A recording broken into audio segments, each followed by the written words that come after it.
高雄的中正甲5号一个5车路口呢，有4条斑马线，其中一条是有42公尺半遐尔长。虽然讲这交通局是有设定过路人灯号提早开15秒，也毋过其实因为这路上介大条啊，所以常常行到一半这车顶就过啊。交通局是讲后手呢是会来看车的流量来调整车顶的秒数。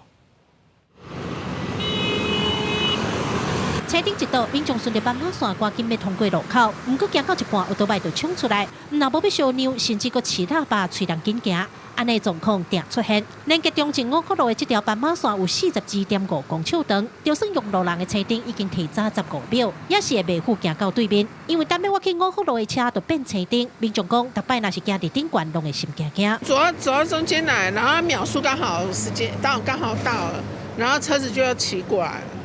这样就比较危险。今年也预计在林雅区中正路与福路口增设车不停让行人科技执法设备。最源头的考驾照或者是骑车开车的习惯，而不单纯是靠强力的执法去。再加上，其实我觉得我们台湾执法好像也没有做得很，你真的要执法，你也没有很确实。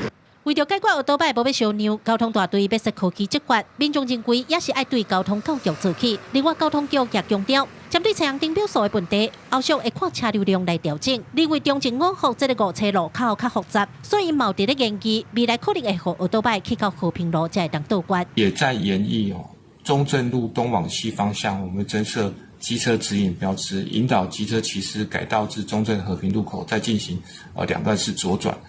那以改善整个路口的一个交通秩序，来提升行人的安全。